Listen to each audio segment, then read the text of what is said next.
Assalamualaikum warahmatullahi wabarakatuh.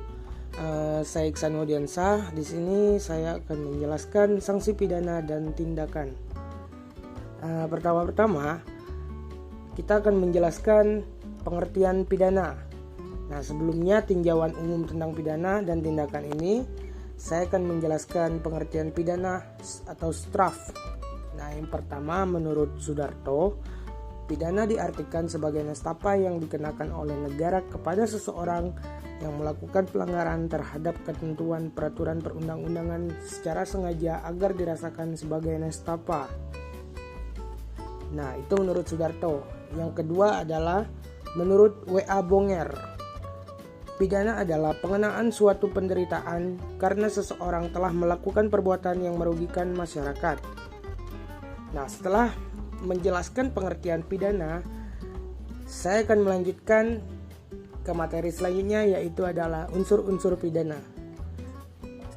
Yang pertama, pidana merupakan penderitaan baik fisik, psikis, sosial, atau akibat-akibat lain yang tidak menyenangkan terpidana.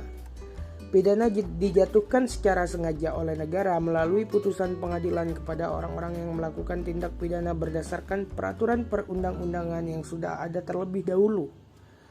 Nah, selanjutnya, pelaksanaan pidana dipaksakan oleh negara kepada pelaku tindak pidana, dan berat ringannya penderitaan dipengaruhi oleh unsur tindak pidana yang telah dilakukan, motif melakukan tindak pidana, dan besarnya dampak dari tindak pidana terhadap masyarakat dan korban.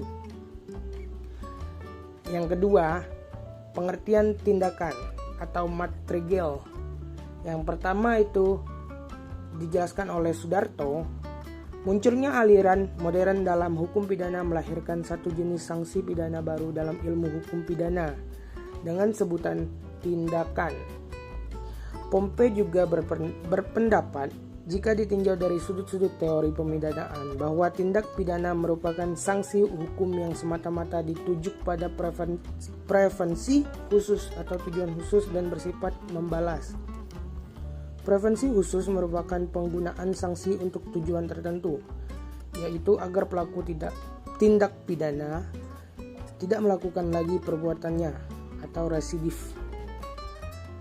Selanjutnya, tujuan penjatuhan tindak pidana menurut Andi Hamzah, yaitu melindungi masyarakat.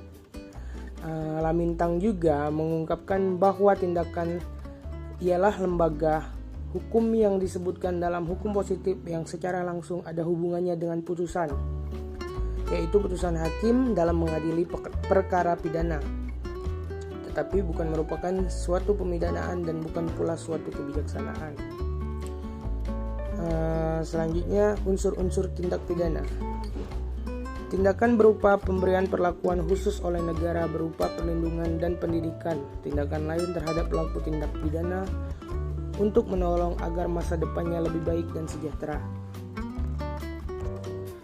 Tindak dijatuhkan oleh negara kepada seseorang mungkin juga kooperasi melalui putusan pengadilan.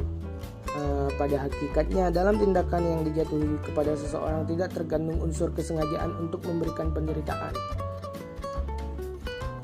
Tindakan bukan tergolong pidana dan bukan merupakan kebijakan hakim atau kemurahan hakim. Nah, itu adalah unsur-unsur tindakan. Selanjutnya, perbedaan pidana dengan tindakan. Yang pertama, berdasarkan doktrin, perbedaan tersebut dianggap sebagai pembalasan terhadap kesalahan si pembuat, sedangkan tindakan dimaksudkan untuk melindungi masyarakat terhadap kejahatan yang dilakukan oleh si pembuat. Secara teoritis, perbedaan antara pidana dengan tindakan yang dibedakan berdasarkan tujuannya, yaitu pidana bertujuan untuk memberikan penderitaan kepada yang telah melakukan tindak pidana, sedangkan tindakan bertujuan untuk mendidik melindungi masyarakat terhadap bahaya yang dilakukannya. Nah, mungkin sekian pemaparan materi dari saya tentang sanksi pidana dan tindakan. Nah, ini juga menjelaskan tentang pengertian pidana, unsur-unsur pidana, pengertian tindakan, dan unsur-unsur tindakan. Mungkin Sekian dari saya. Wabillahi taufik walhidayah. Wassalamualaikum warahmatullahi wabarakatuh.